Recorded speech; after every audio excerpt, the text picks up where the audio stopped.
السلام علیکم ناظرین، سمیر غزالی میں آپ کا استقبال کرتے ہیں۔ امید کرتا ہوں کہ آپ سبھی خیریت و عافیت سے ہوں گے۔ آج میں ویڈیو میں تقریر کے بارے میں بتاؤں گا۔ اس سے پہلے میں یہ کہنا چاہتا ہوں کہ کسی ساتھی نے مجھے کمنٹس کر کے کہا تھا کہ حمد باری کے اور ایک ترتیب جو ہے اس کو آپ بتا دیں، کیونکہ جو ترتیب میں نے بتائی تھی وہ اس کے پاس شاید ہے، اس کی بنا پر میں انشاءاللہ اس کو بھی بناؤں گا، اس کو بھی بتاؤں گا انشاءاللہ۔ تب تک اس سے پہلے میں تقریر کے بارے میں بتا دوں تاکہ ترتیب بالکل چلتا رہے۔ دوستو، نعت پڑھنے کے بعد اس کے جب نعت پڑھ کے وہ چلے جائے تو اس کے بعد آپ اس کے شان میں یا حضور کے شان میں آپ نعت بھی اشعار بھی کہہ سکتے ہیں، جیسے کہ ہر لفظ وضو کر لیتا ہے، ہر شعر تلاوت کر لیتا ہے۔ ہر لفظ وضو کر لیتا ہے، ہر شعر تلاوت کر لیتا ہے۔ جب کوئی پڑھتا ہے نعت نبی تو سمجھو وہ عبادت کر لیتا ہے۔ حضرات، آج میں تقریر کے موضوع پہ بتاؤں گا تو تاریخ انسانی شاہد ہے کہ خطابت نے چبنستان عالم میں کیسے بڑے بڑے کارنامے انجام دیے ہیں۔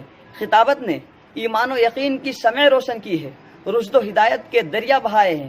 اس نے انسانوں کو قید و بند کی زندگیوں سے آزاد کیا، مظلوموں کو ظلم و جبر کے خلاف علم بغاوت بلند کرنے کا حوصلہ دیا، ظالموں کی حکومت میں تباہی مچا دی، کمزوروں کو اپنے حق کے لیے لڑنا سکھایا۔ اس نے قلعوں کے قلعے فتح کیے، میدانوں کے میدان جیتے۔ خطابت نبی کی زبان تک پہنچی تو دعوت و ہدایت بن گئی۔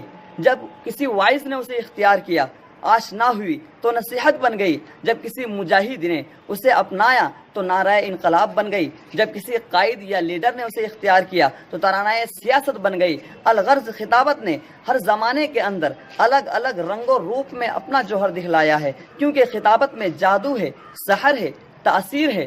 شاعر کہتا ہے کہ خطابت وجد میں آئے تو پھر ہتھیار بن جائے، خطابت وجد میں آئے تو پھر ہتھیار بن جائے، کبھی نیزہ کبھی خنجر کبھی تلوار بن جائے۔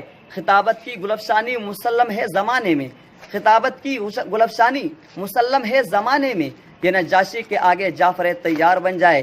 تو میں خطابت ہی کے لیے ایک ایسے شعلہ بیاں تک مقرر کو دعوت دینا چاہتا ہوں۔ اس کا نام حضرت علامہ و مولانا محمد عظیم الدین صاحب قاسمی، اس شعر کے ساتھ کہ شہنشاہ بلاغت چلے آئیے، شہنشاہ بلاغت چلے آئیے، تاجدار فصاحت چلے آئیے، لے کر گلزار طیبہ کی گل کی مہک، لے کر گلزار طیبہ کی گل کی مہک، مجھ کے بارے خطابت چلے آئیے۔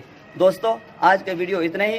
میں یہ کہنا چاہتا ہوں کہ اگر آپ ہمارے ویڈیو میں نئے ہیں تو اس کو سبسکرائب کریں اور بیل آئیکن کو بھی کلک کریں تاکہ ہر ویڈیو کی نوٹیفیکیشن آپ تک پہنچتے رہے، اور ہمارے ویڈیو کو لائک بھی کریں اور کمنٹس بھی کریں اور اپنے دوستوں سے شیئر بھی کریں۔ تب تک کے لیے خدا حافظ، السلام علیکم۔